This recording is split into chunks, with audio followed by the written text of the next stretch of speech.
Rogelio said showtime, baby. Yeah, here's the thing. The way that this platform works is they hit the button, but you don't exactly know when it goes live. It's a super dope service, but like the rest of us are just like sitting here on pins and needles waiting for this thing to go live. But we are live right now, and like I can barely believe my luck because like they just asked me to come moderate, and I was just thrilled to do it when I saw the lineup.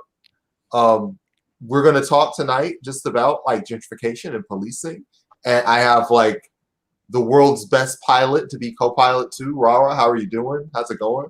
Hey, I'm good. I'm really happy to be here. This is like probably my first time moderating anything, so that's pretty cool. And yeah, I was just very excited to be part of this and to help out Dark in any way possible and help community movement builders and Housing Justice League, which we worked with before. So I'm just really excited for the chat we're about to have. Yeah, absolutely. And listen, we've got to talk to Sanat. Sanat has been around for quite a while, based in Morocco, and you've been working in housing justice for, I'd say, almost like the last three or 4 years at least. I don't know how long it's been, but like a little while. And you have just done a lot working on affordable housing campaigns in town. I mean, you can talk a little bit more about your work. Would you like to just take the floor a little bit and talk about just some of your history and what brings you here? Because you have a unique expertise to share here. Yeah, sure. I'll take it on. Also, I want to say, Rara, that's a very serious mic for someone who's moderating for the first time. Oh, I'm also a podcaster. I'm not an innocent in this. Cool. Thanks for having me on this conversation about housing and policing and having Housing Justice League on here. So my name is Sana, and I've been in Atlanta for 7 years, but I'm from Morocco, so where I was raised and grew up. And I've been working with Housing Justice League, particularly, and in the housing movement for about 3-4 years. And mostly working on affordable housing work. Kind of, I like to broadly say, like, looking at what it materially means when we say housing is a human right, in terms of how to make housing, what affordable housing looks like, what it looks like to ensure that people aren't displaced and that people have a right to their homes. So I've been doing a lot of work around that, learning, and I like to say also unlearning a lot about what the right to housing means, and also involved in efforts to build alternative relationships and alternative infrastructures in Atlanta through mutual aid as well. So that's me. Yeah, it's definitely, their mutual aid work is one of the things that like grabbed me when we, before I think this is our first time actually meeting in person, but like your work precedes you in terms of some of the activism that you've done on mutual aid.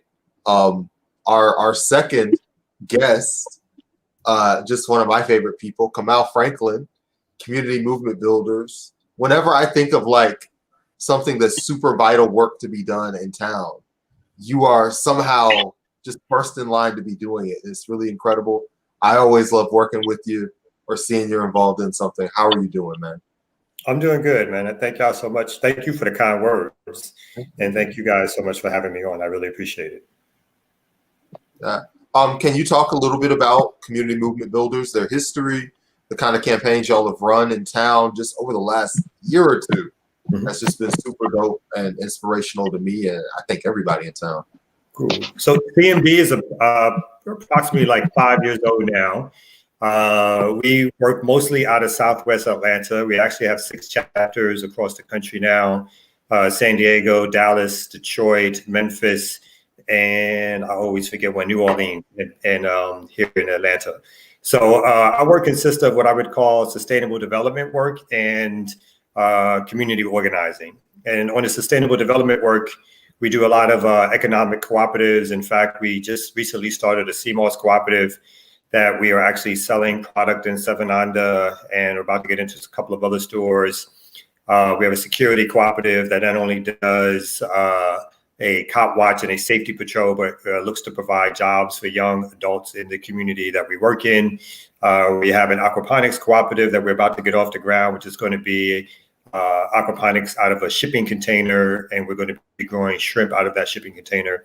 And then the flip side is that we also do grassroots community organizing. And the two organizing efforts that we've taken on for the most part have been anti-gentrification efforts, particularly in Southwest Atlanta in the Pittsburgh neighborhood that we're located in, again, here in Atlanta, and anti-police brutality work. So as folks know, over the summer, Rashad Brooks was killed at a Wendy's, which is no more than I'd say half a mile from the community house that we have in Southwest Atlanta. And so we took that on as a project or organizing project to try to work with the folks who took over the Wendy's after it was burnt down to try to develop a peace center. And so we've been working with them, struggling with the city. The city has mostly been saying no, because that's what the city does in terms of doing something significant with that Wendy's. So we've been doing that, mutual aid work, several other projects. So yeah, that's who we are, community movement builders. Okay, bring this thing on me. I gotta talk. Move this camera and zoom it in on me for a second. Okay, Diva. I started doing this intro, and I was great. I got a little bit ahead of the program, and I did a couple of the intros. Oh, that's supposed to be your thing. So that's Laura, okay. You're on a roll. I didn't want to stop you. In order to make this fair, I think that I didn't intro us, so maybe you should introduce you and then introduce me to introduce myself. Well, as everyone knows, Brandyn is the chairman of MADSA. No, I'm kidding. Former. You guys are going to put me in the position of just Jesus. joking. People, they'll come after me. No, I just like the idea of a chairman, Brandyn. It's funny to me. No, but I like that idea too. So Brandyn and I are very chummy with each other because we used to be on the steering committee for Atlanta DSA together. So we're very used to being on meetings together. And we're currently working on Afro Socialists. Yes, Afro Socialist Caucus, and I am also on the membership committee. And Brandyn does a ton of stuff with different orgs around the city, including with MADSA. So we are both just very interested in community justice and community sustainability, and working with our peers and working with our movement leaders in our different organizations, and just trying to get some mobility, trying to get some movement around defunding and abolition in general. So yeah, I'm very excited to be here. We're both podcasters as well, so if we do a lot of bullshitting, sorry about that. It's just kind of how we roll. We do. Yeah, that's our vibe. Yeah. Go ahead, Brandyn. No, you go ahead. Well, so I guess I will just dive right into the first topic, which is kind of like the guiding topic for the evening, which is what gentrification is and the misconceptions around it. So some people see gentrification as helping improve communities, making them nicer by opening up coffee shops and breweries and those hatchet throwing places or whatever. But in reality, I think everyone that's in this panel already knows it's so much more than that. It's so much more insidious. So if both Kamau and Sana could take some moments to explain what gentrification entails and what the bigger picture of the impacts are, if you'd like to take turns. Kamau, go ahead, because you're not on mute. Oh, okay. So gentrification is the displacement of working class, poor people, people of color, in particular, a lot of times Black folks and brown folks, from neighborhoods that they've been long established in. And that displacement is through a process of development that is supported by particularly local governments and state governments and real estate development. And that displacement comes across in several ways. One is through giving real estate developers tax breaks and so forth to build, changing zoning laws in order to get them to build.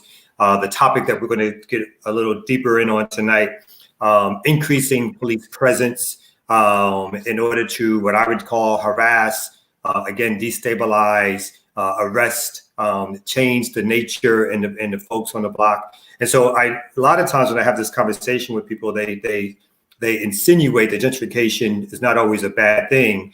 And my counter is gentrification is always bad, that you can't think of gentrification and development as the same thing.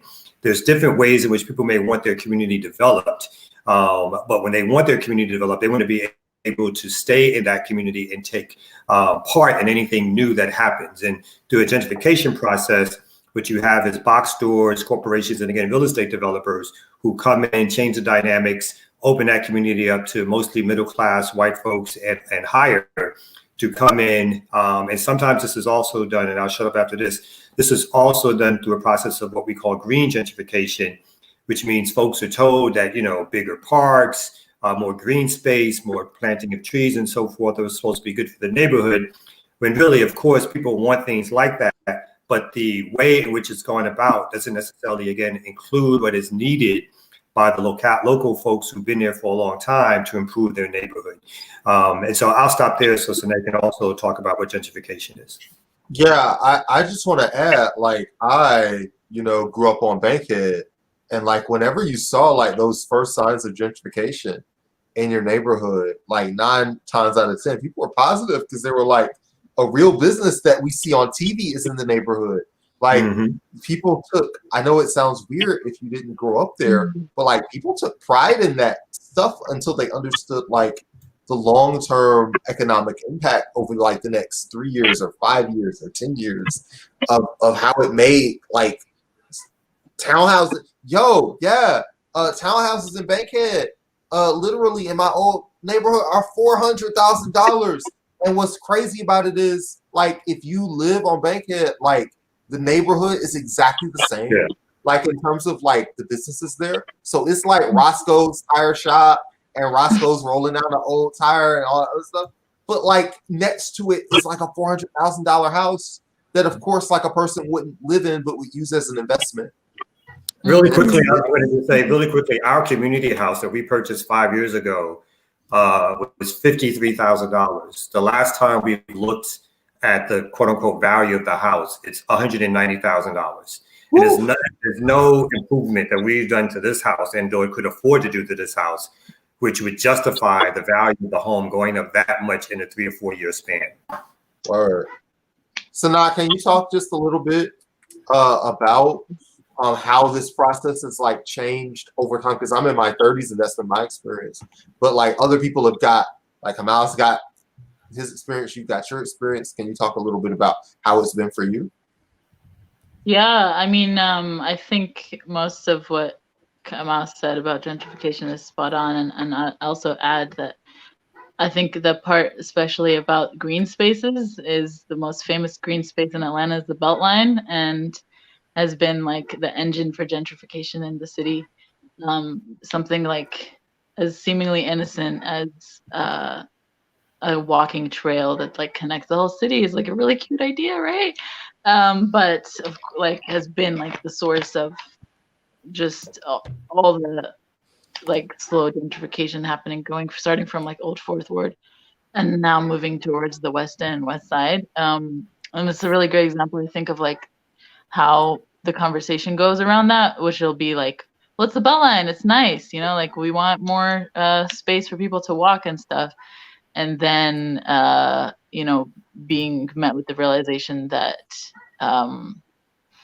the playing field when it comes to housing and development in Atlanta is not for necessarily the people, but really development and profit. And how like you said, the $400,000 house in that neighborhood is really a bargaining chip for someone, for an investor. And I think that's another important part of this gentrification conversation that takes it to a whole new level is the increased what they call financialization of housing, where housing, especially urban housing, is turned into kind of just the equivalent of gold or something, or is just in these spaces in urban in cities are just considered investments. and they're preferred. It's preferable that they're left empty. Actually, it's a lot easier to buy and sell them when they are. So yeah, I think, and that's called speculative. What happens when you have a speculative market where people are just buying housing in order to trade it or whatever, not trade it, but sell it instead of live in it or other things like that. Yeah. I had a question actually. And is there any kind of like tax benefit or financial benefit other than being easier to sell to those units being empty? Like, is there any like a bigger financial incentive or? I wouldn't think so. I mean, I would assume that there's nothing that right now that like requires them to be full, which is like pretty bad. So I guess the incentive would be it's not illegal, right? Okay. But no, it's just like literally like when there's people, human beings in these spaces, it's a lot harder to do things with them, you know? I would only add that I think it's quicker to sell. It's quicker to do the fast turnaround when there's no tenants. And so a lot of times the developer is looking to displace people again as fast as possible. And then in addition to, we talked about increasing home prices, gentrification also brings about, with all of these new box stores and so forth, the increase in rental units, right? So similarly, landlords, whether they're single unit landlords or apartment dwellings, begin to notice or understand that they can now charge higher rents because now this neighborhood is quote unquote in demand or is changing or flipping. They can sell it as such. The real estate agents sell it as stuff. They rename neighborhoods. And so therefore they start increasing the rents, and then that forces folks to either through eviction or having to move out before being evicted.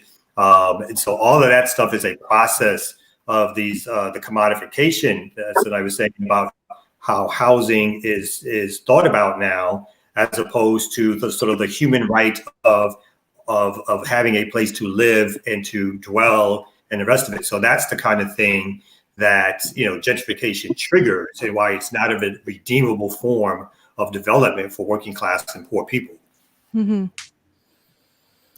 right. I want to talk a little bit about, since you're talking about its relationship to like poor and working class people.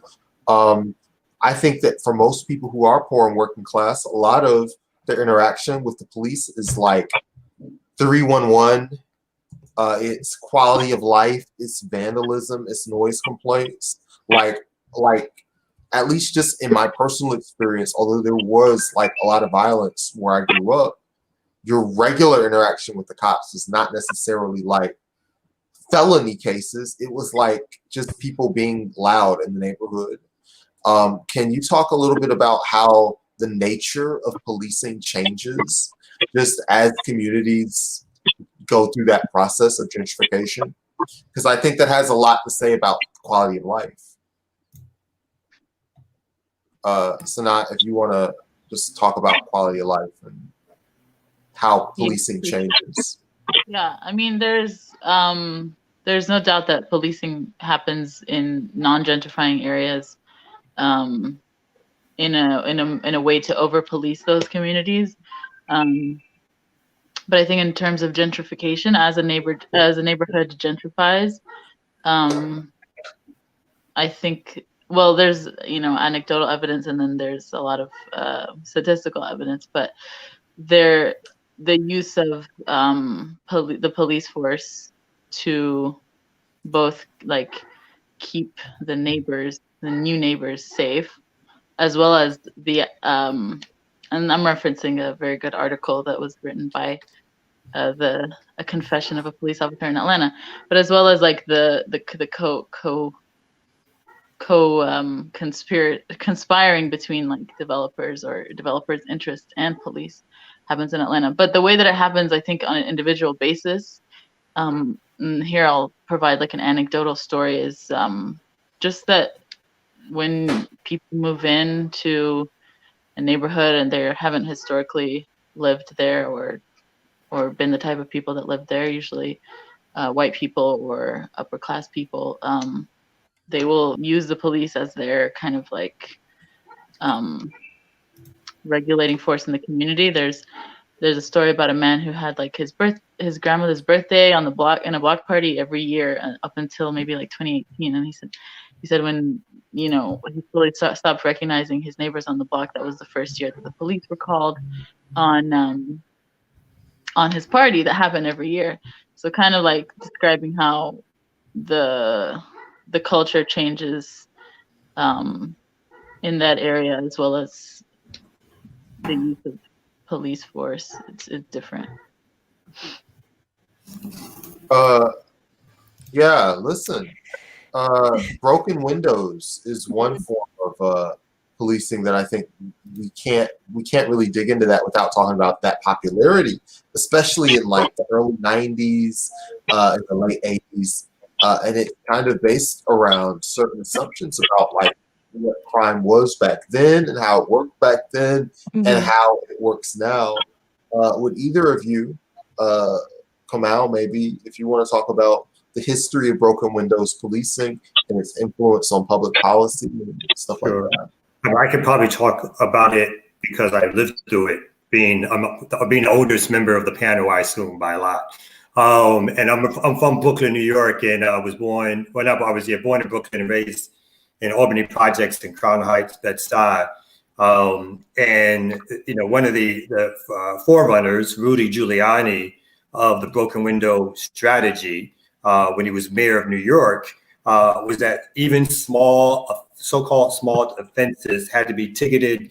People had to be ticketed and targeted. So everything from taking up 2 spaces on a bench outside in a park to the stop and frisk reality in New York, where New York would set records for under Giuliani and later Michael Bloomberg for well over 1 million young people stopped, mostly again Black young males stopped in the 5 boroughs of New York on the whim of a police officer in order to get those folks in the system and to harass them. So this was, and if anybody's familiar with New York, and you were talking about earlier about how the communities change. We too, when we were young, the first neighborhood in New York that changed over was Fort Greene. And at first we thought it was pretty cute, right? There were new bars opening, there were restaurants, we were young, we could hang. And then little by little, we started to notice not only the uptick in policing, obviously, but the way that the changing nature of the neighborhood, in particular the complexion of the neighborhood and the resources given to that neighborhood. So what also happens is not only the broken windows as in stopping harassing people, but new technologies are introduced, new cameras on every corner, bright lights that are shown at midnight to 6 a.m. on blocks in order to quote unquote battle crime. So these kind of tactics are sort of legendary in turning over neighborhoods from everything from Bed-Stuy, look at bigger non-residential areas, but some residential places like in town, Times Square in New York, Lower East Side. All of these areas were sort of places where the type of policing that we're talking about on broken windows ushered in a transformation of the residents, the small, low-income businesses, and again, brought in the idea of big box stores and bright lights and big development as the motto of how you fix a neighborhood. Mm-hmm. And of course, one of the consequences of these really ambitious developments that are, facilitating this gentrification is also the violence behind it. In the cases of Eric Garner and Breonna Taylor, in Breonna Taylor's case, it was suspected that I think it was proved that place-based investigation, which was the police squad that was tasked with basically like finding people in the neighborhood that were committing crimes that they wanted to in places where they wanted to clear out for development. They just being incredibly like relentless and ruthless and getting like warrants for things like, obviously Breonna Taylor, there was no reason for her to have a warrant against her. And yet this development initiative is like directly responsible for the violence committed against her and her neighbors. And I was wondering if you could just maybe speak a little bit more on that, about the relationship between development and policing when it comes to violence. or police brutality rather. Yeah, I mean, really quickly, I would just add that one, the very nature of the police is to be brutal, particularly again in Black communities, and a heightened desire. And we talk about gentrification. We need to make sure that we understand that this is an action that is done in collaboration between city forces and development. And so the city itself turns its police, its local police, on particular communities to help root out poor people, again, Black people, young people, and to target those folks.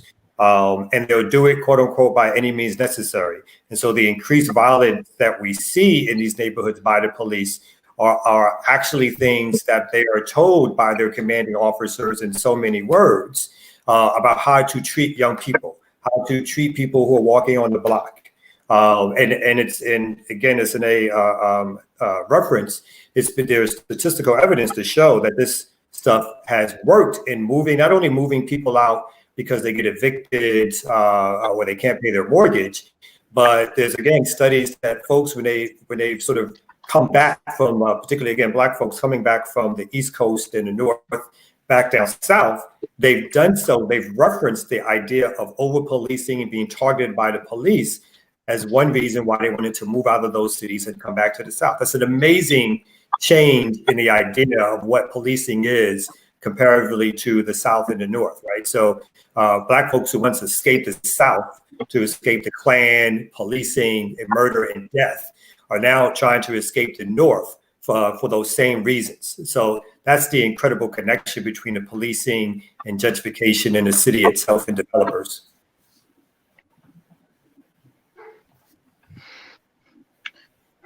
Flower, go ahead. Oh no, you go ahead. I thought you were going to say something. All right, so not.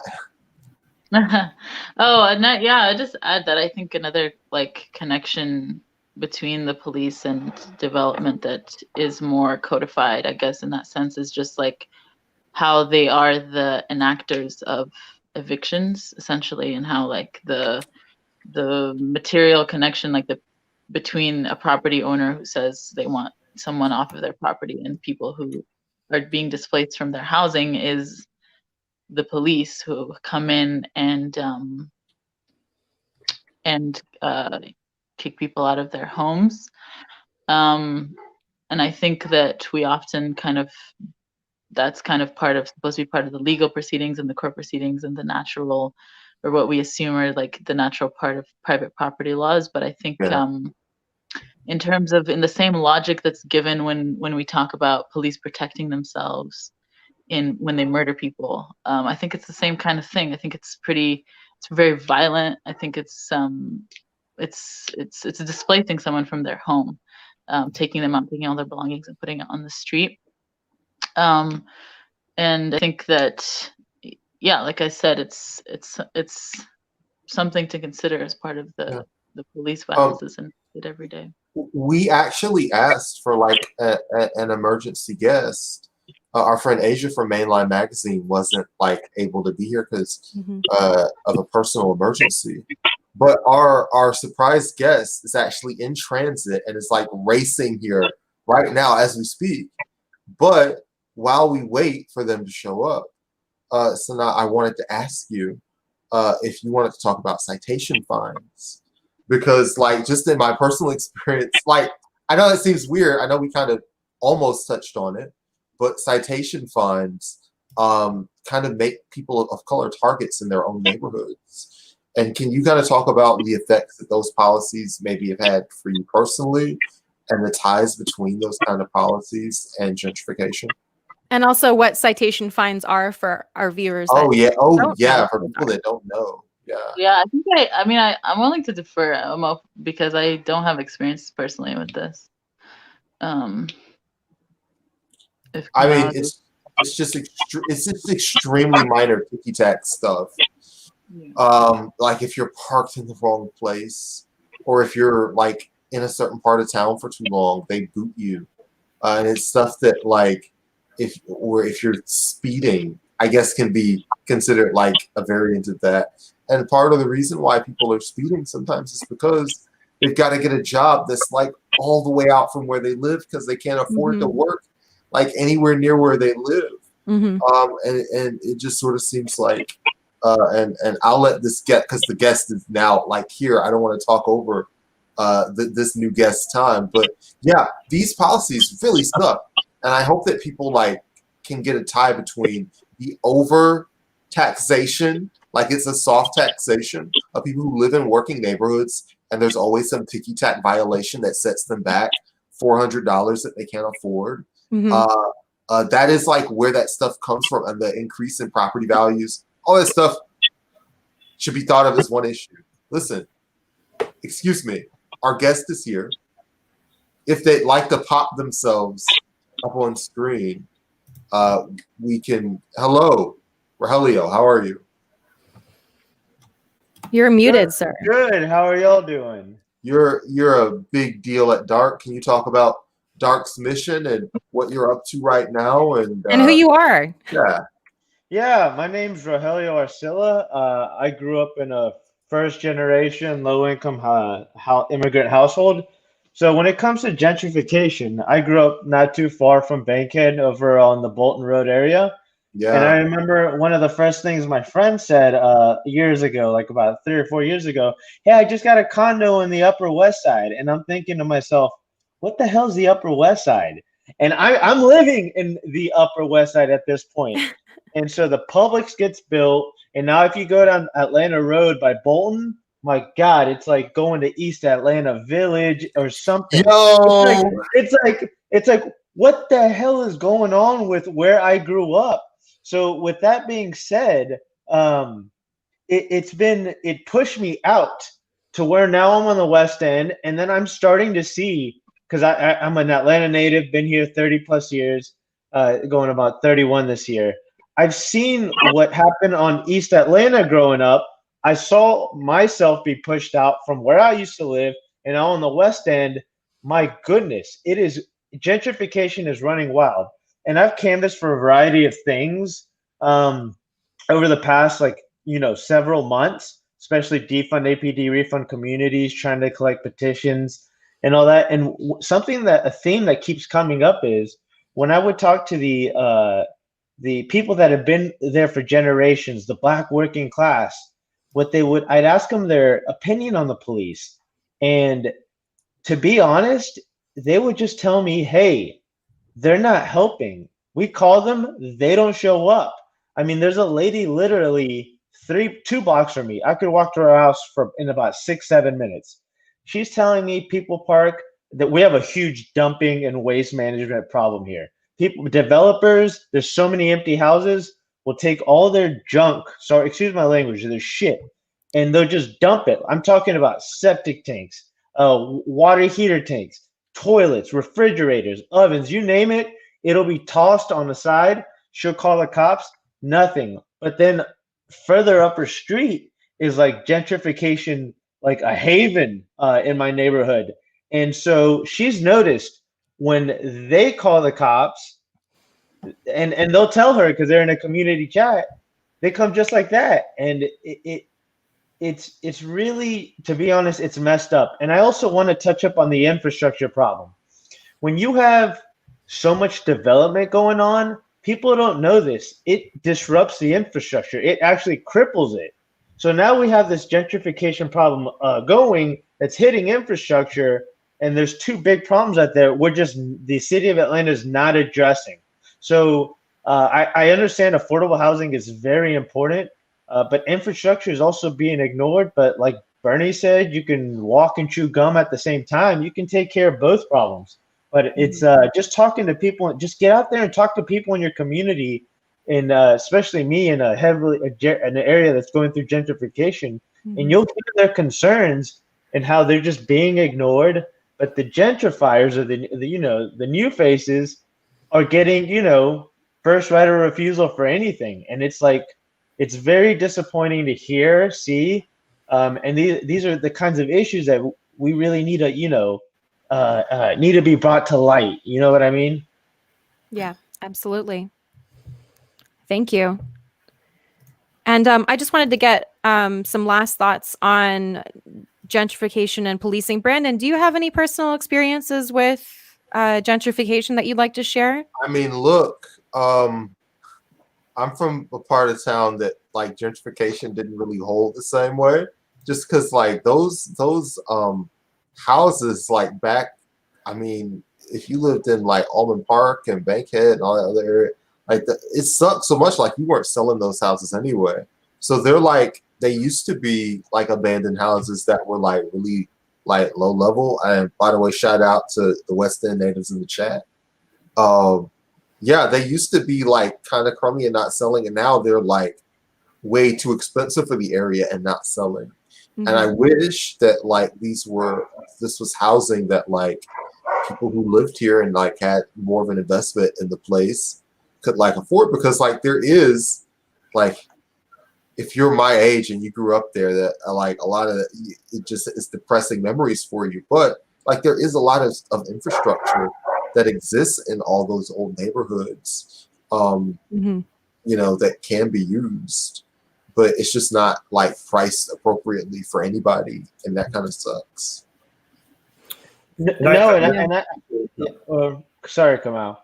No. So I think we should add, no one is saying that the development of a certain kind does not need to happen in poor working class communities. Right. The problem is that the development that happens it's outside of the needs of the folks who are in the community. It's sold to them Yes. propaganda around what the community needs, but usually these folks have no to little input in what that development looks like. And in addition to that, the gentrification itself begins to break down, even amongst poor and working class communities, particularly Black communities. Again, growing up, not here in Atlanta, but in Brooklyn and in the projects, with everything that we sort of faced on the negative side of just being poor, you also had bonds of community, right?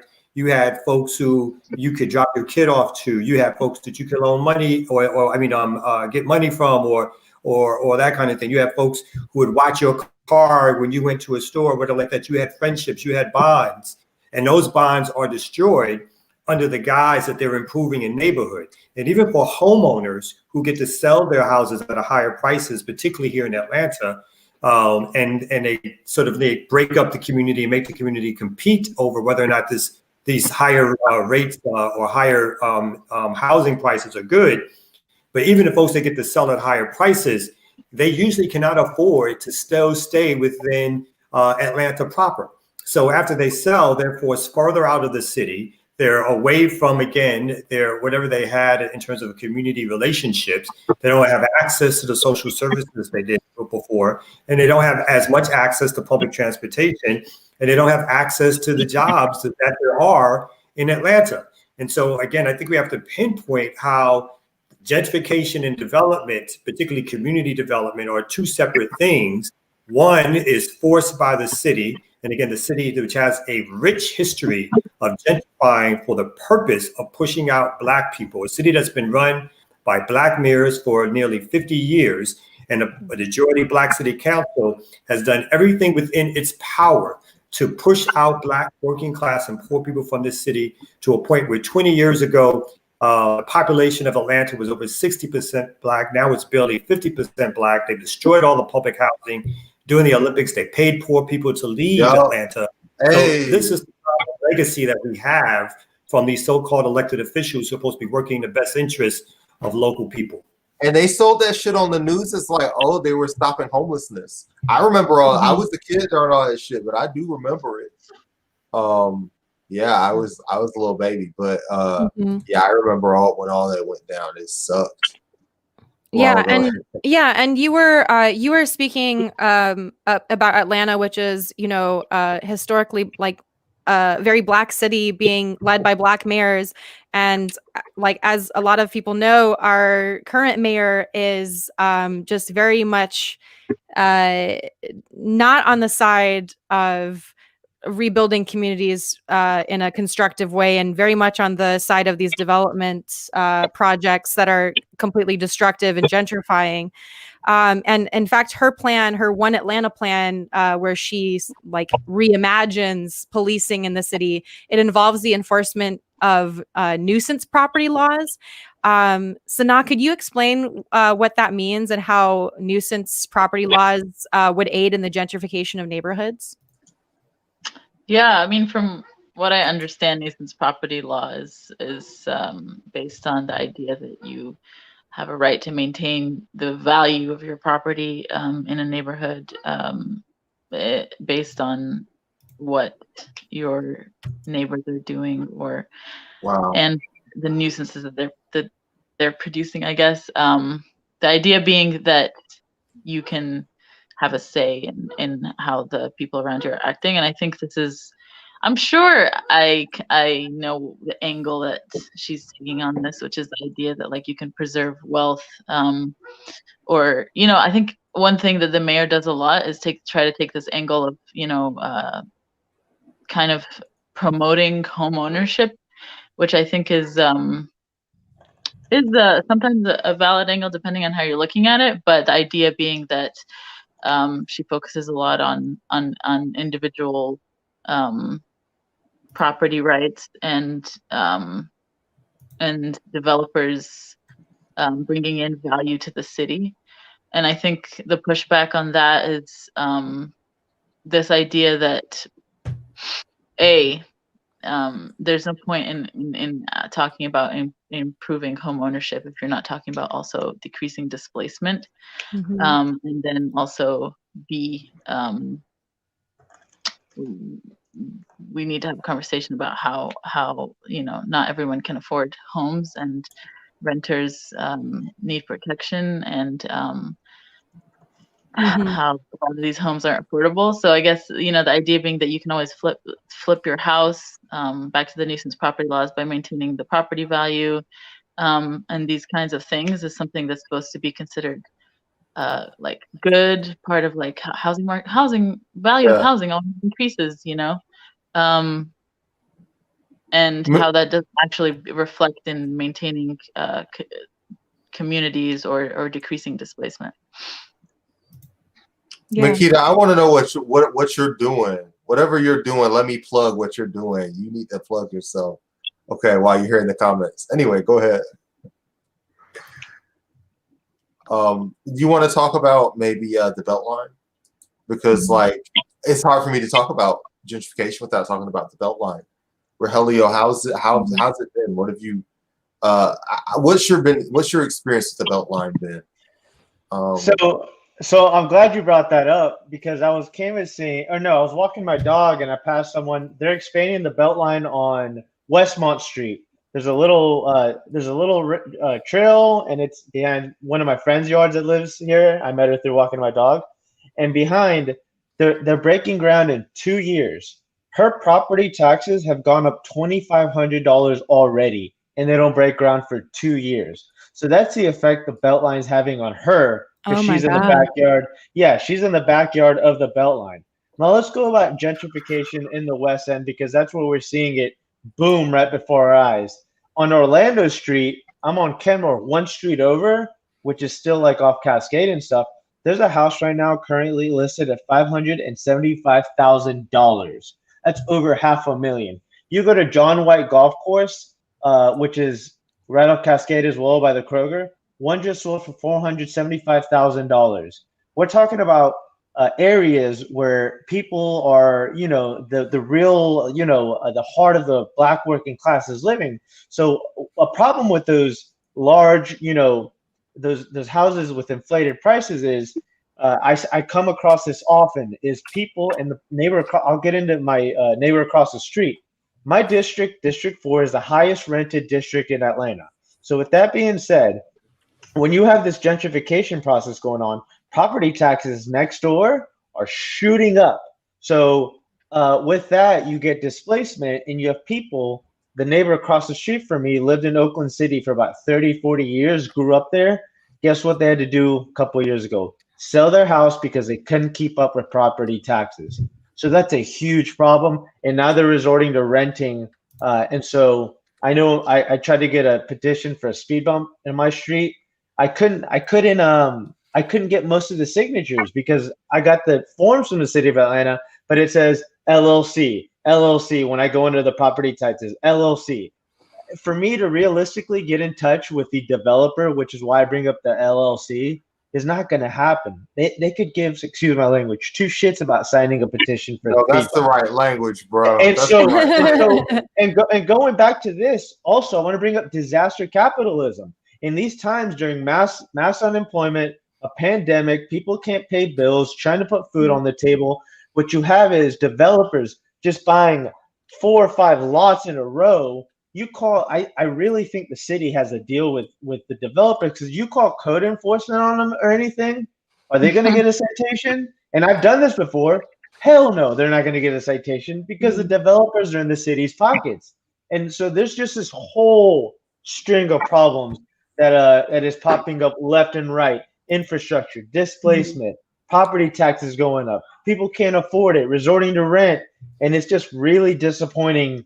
And the more and another thing that I keep hearing about gentrification and this whole process when I canvass is, and this is so common, 1 out of 5 or 6 stores I do it says this to me.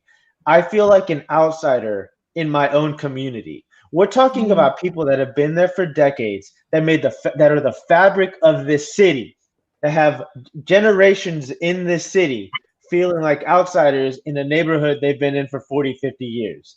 That is the first time I heard it, I sat there and I couldn't say anything. I didn't know how to process that.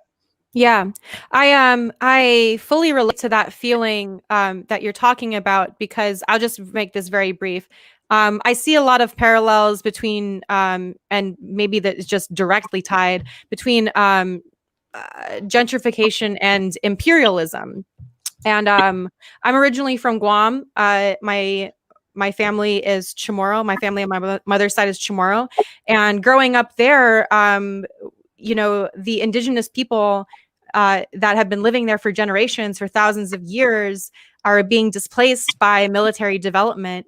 And it's becoming, it was bad when I left in 2011. And now I literally, if I had to go back to Island to work and live with my family, I would have to live in my family's house with a bunch of people. And I would not be able to get a job that would afford me to even live with like 2 or 3 roommates, because it is literally so expensive to live on Island. So I see a lot of these parallels and a lot of this feeling of displacement and feeling pushed out of your own community. And I did want to talk a little bit more about displacement, just for people that aren't familiar with the real like ramifications of that. If Sana or Kamau could speak to like what you've seen like firsthand when people experience displacement, maybe from a personal perspective or maybe with the people you've worked with. Yeah, I think that to Rogelio's point, like, especially since buying a house is supposed to be the cornerstone of like building yourself up in the US, like, even though we can question that as well, like, what does that say when even owning a home, after owning it, you can be displaced through the property taxes? It kind of just like blows a hole through that whole idea. And there's a lot of older people who have sold off their home, bought their home, paid it off, and are on Social Security. So it's like a fixed income. And once they're, what's it called? Once the property taxes go up, they can't afford it anymore. And they move to being renters, which is, kind of the opposite probably trajectory of what they were expecting to experience. So I think that the fact that happens very often is a reflection of what it looks like. I'm sorry, I kind of lost track of your question, but yeah, I just wanted to put that out there about displacement. Yeah. Oh yeah. I'll go ahead and repeat it for Kamau, I guess now. Yeah, like what is displacement? Like, what are some examples of displacement you've seen, maybe experienced personally or with the folks you've worked with in your community? Yeah, I mean, just to add quickly, because I think it's really important to emphasize that a lot of the times it's exactly what Sine was talking about, where you have older folks who've paid off their homes, who during when they had their mortgage, obviously the property taxes were part of the mortgage. And so then it becomes a shock payment when they've paid off their mortgage. They think they're going to retire in their homes. They're going to live out the rest of their days in what they consider to be the proud home that they've paid off. And then they get a mortgage bill, a tax bill that's double what they expected. and it's enforced by the tax commissioner, in this case in Atlanta, for the most part, I think Arthur Ferdinand, who is paid and not only by folks in Fulton County, but by people outside of Fulton in Atlanta and other counties to go forth and to kick those folks out of their homes. So he actually has a mandate to go forth and try to displace those people. And displacement is basically, we touched on it earlier, folks who are forced out of their home, sometimes forced out in the street. They're forced to have their belongings either put on storage or stolen or put in families' homes. They're forced to couch surf,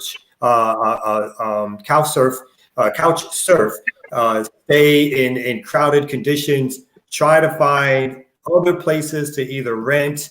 And again, those rental places are usually further outside the city itself, which means they have to pay higher transportation costs to get to their jobs.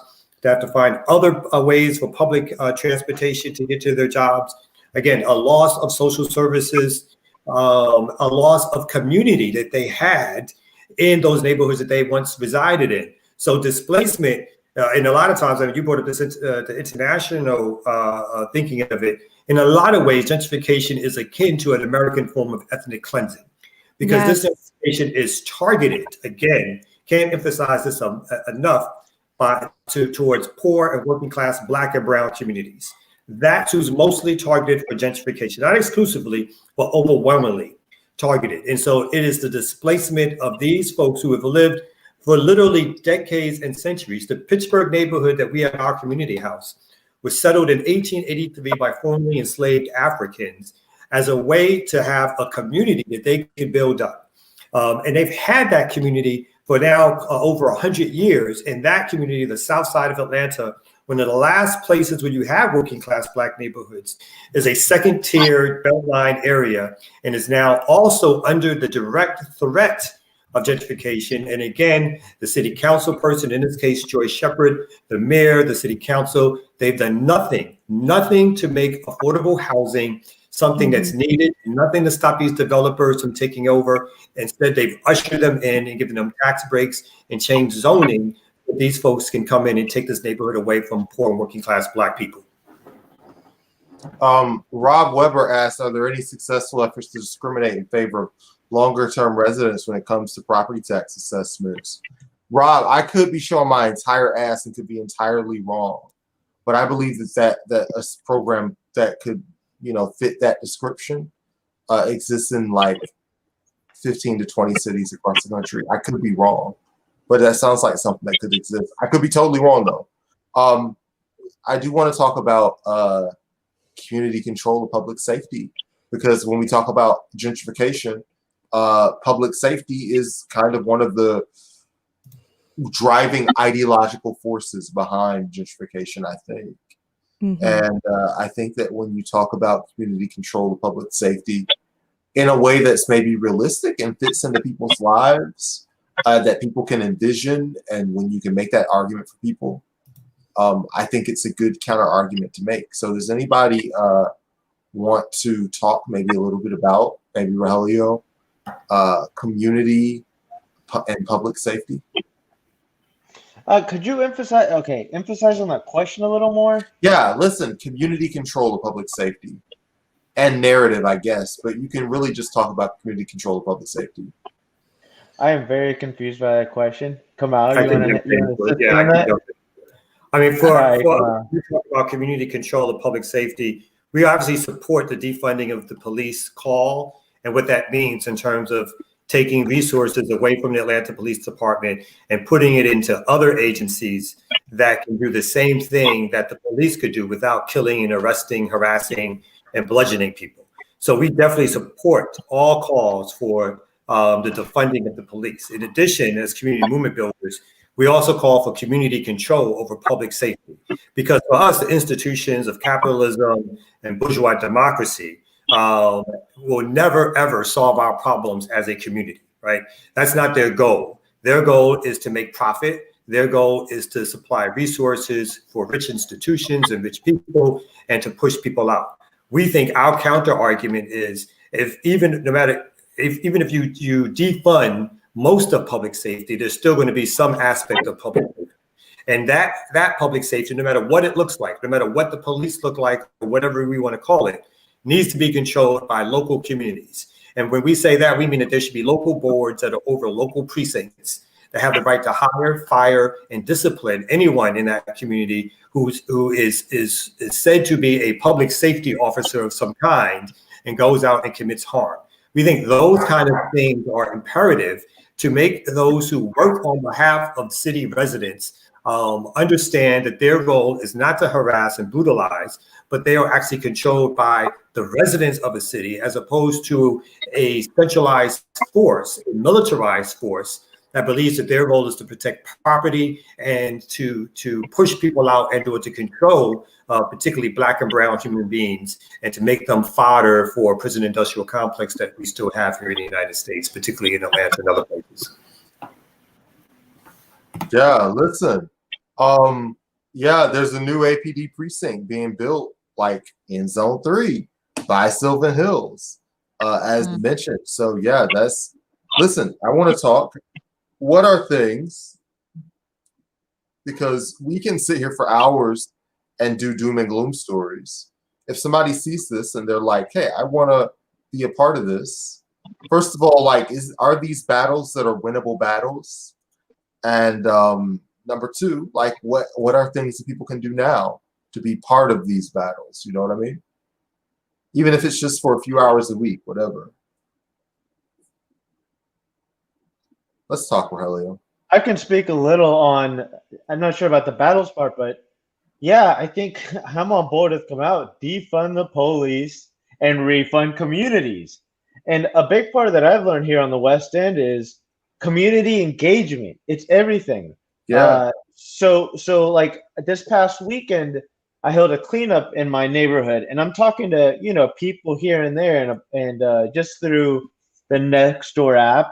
And what I'm learning is people complain a lot about crime, but when you ask them, have the police helped you in this crime situation? 9 out of 10 times they're going to say the police will tell you there's nothing we can do about it. So I'm a firm believer that the community itself has to engage, but and there's a problem with gentrification is, will the community engage? You got to push the community.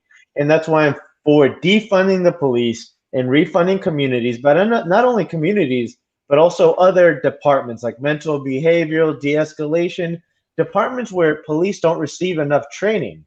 So I did want to add that. And I know there might be some conflict in my answer, but that's just from my personal experience and talking to people.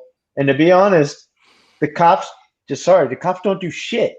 During COVID, they were getting $500 bonuses. I think since Keisha started, $10,000 bonuses a year till this year. They're getting stacked up. Meanwhile, you have someone in Kroger making minimum wage, being exposed to COVID every day, had to walk 4 or 5 miles because Marta was closed. Are they getting any special treatment?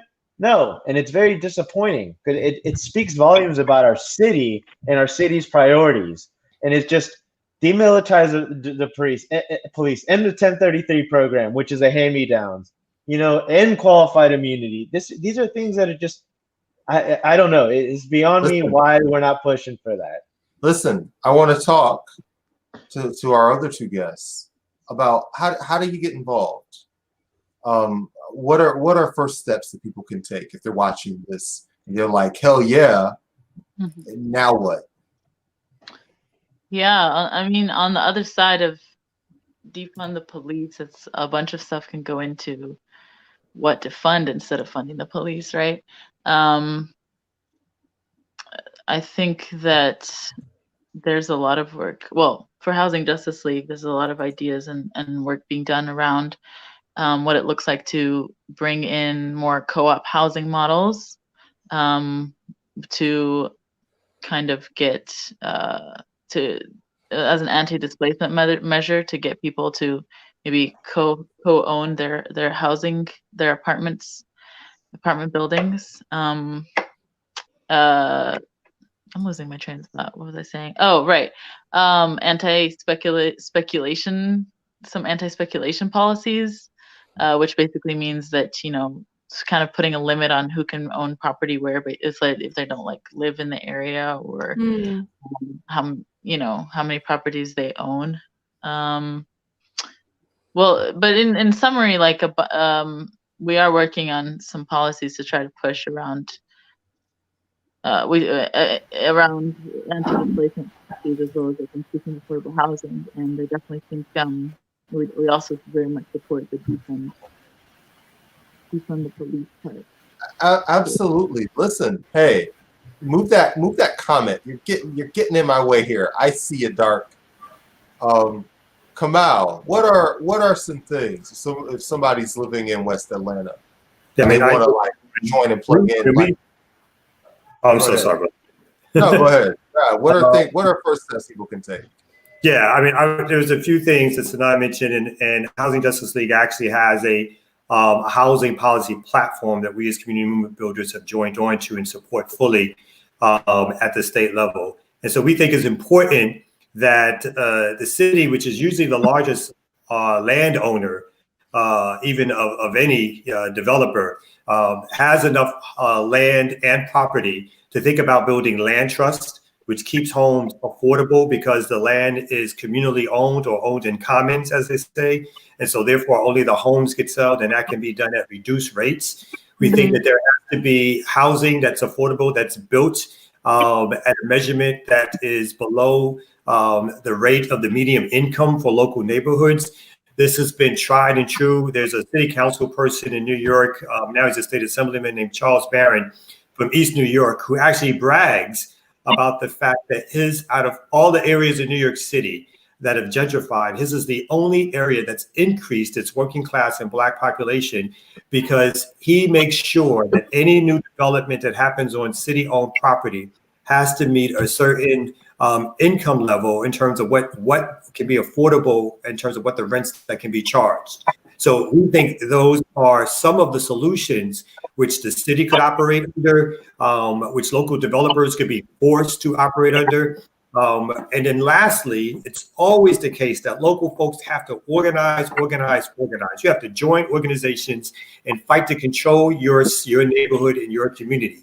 We cannot just leave it in the hands of our city council people, of our mayors, of developers to tell us what's best for our neighborhood, because they're always looking at a profit motive. And they'll make you buy into that motive when really the idea is to push you out, just like they'll push anybody else out when you're no longer useful. So join those homeowner associations and those associations, neighborhood associations, and change them and make them challenge how development happens in your local neighborhood, and then figure out ways, lastly, to collectively begin to buy and own property like we did as a local community-based organization. Because if you don't control the property, then you have no power. You have to have power over your community. And those things, they're hard, they're difficult, but those are the long-lasting solutions. We cannot just think we're going to have short-term solutions, because even if we get some policy changes, remember, a new administration can bring in different policies. We have to be on our game to figure out how do we long-term work with the local folks in those communities to own and control the neighborhood resources and assets, and to stop anybody who tries to come in those neighborhoods trying to put forth their plan for what neighborhood development looks like, as opposed to what's good for those neighborhood people. Yeah. Listen. I just want to add. Could I just add that I think the biggest thing, like tangibly, is going to be, Kamal mentioned that policy package. It includes like 7 policies, from rent control to affordable housing definitions and stuff. Just like pushing that, looking toward our campaigns to push these policies and get them passed. Because some of them, similar to the stuff Rogelio was saying, where it's like, why hasn't this been passed yet? Some of them are pretty straightforward stuff that we could get passed, and need a lot more maybe energy behind them to get them moving. And if you don't mind me adding, going to, well, how can people get involved? I think it's a simple question. It was one of our panels. Join an organization, community movement builders, Housing Justice League, Metro Atlanta DSA, Dark, Song, Snap, Women on the Rise. I mean, there's a boatload of organizations you can join, but dig in, do your homework, see what organization best fits you, see if the end goal is what you want, and just, yeah, go ahead, join, pop in a general meeting, see if you like it, but get involved, and joining an organization is a great first step. Yeah, absolutely. We all love the idea of an organization, don't we, Brandon? We're part of one right now, part of Metro Atlanta DSA. Yeah. Hey. And if you're not in an organization, hey, you need a second. That's no problem. Subscribe to some media like Mainline Magazine. Asia was supposed to be here. And you'll learn a whole lot about what's going on in Atlanta, because they're a magazine that's kind of covered the activist scene for like years. And they're kind of they're in the spirit of like, if you were my age, like there were some really dope local periodicals like Creative Loafing and Stagger and Stomp before they got super libertarian and right wing. But like they were really good. There was really good local independent media, and Mainline is kind of in the spirit of that, and they're super good. So if you don't know about them, go check them out. In fact, that'll be my plug. Instead of plugging myself, I'll plug them. Go check them out. They're really cool. And it's COVID time, so every dollar counts. Yeah, absolutely. I mean, you can do multiple organizations. There's no saying that. Yeah. Also, there are many ways to help out. Absolutely. If housing is your passion, I'd say hit up one of us, Housing Justice League, Community Movement Builders, MADSA. Yeah, just like get plugged in. Like sometimes just talking about it with other people will inspire a plan of action. We cannot do this shit alone. This is going to take a humongous, like a mass movement to change these things and to get any kind of justice for our communities.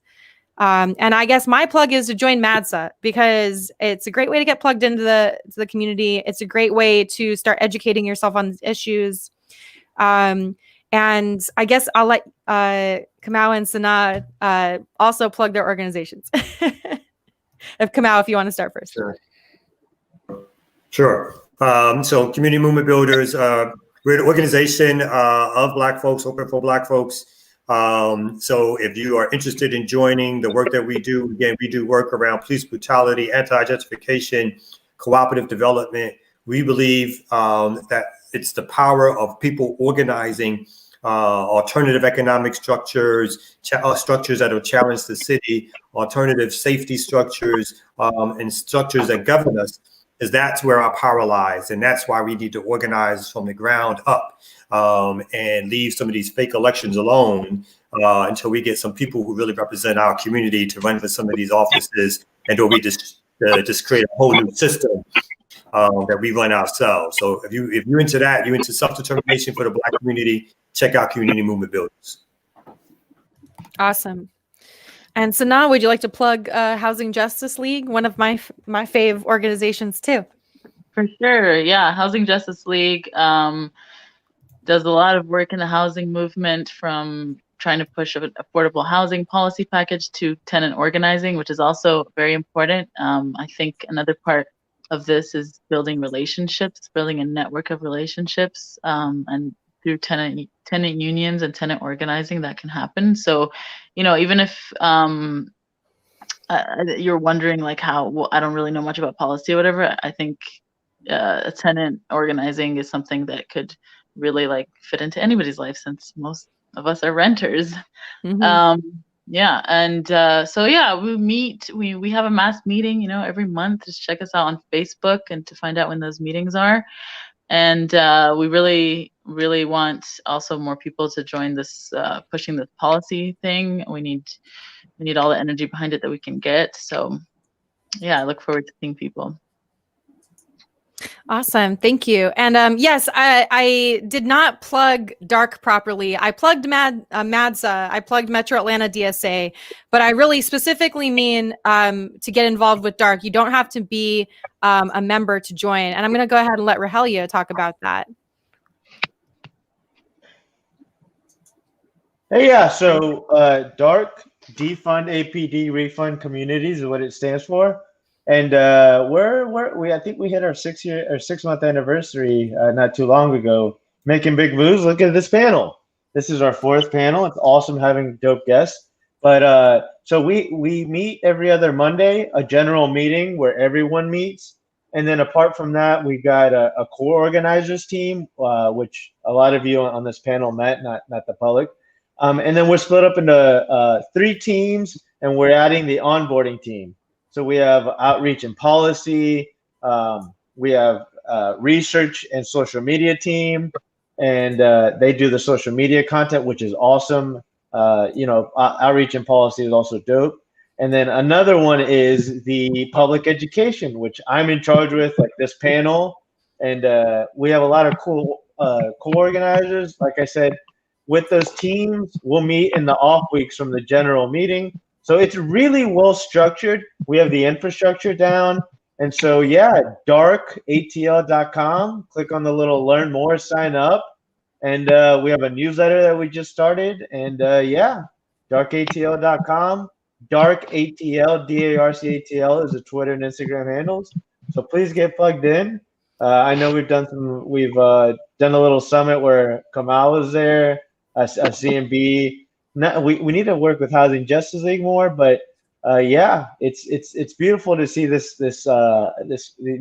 coalition, this alliance growing, because we need the masses if we're going to create any material change or defunding the police. Listen. Hey, enough of this good spiritual stuff. There's also a campaign, 2022, working on the budget. Let's not let anybody leave without remembering that we are city budget. Yeah, the city budget's a big deal. 2022, we're gonna go in there and knock some stuff out. And finally, I'll just mention Atlanta Regional Housing Forum. They've got a virtual forum on February, and they do good stuff. Okay, so listen. I'm going to wrap this up because it's been an hour 15, and I would love to spend all night hanging out with y'all some of my favorite people, but I know your time is valuable, and I am not willing to pay the price. I like free time. Listen, this has been great. Any last words, anybody?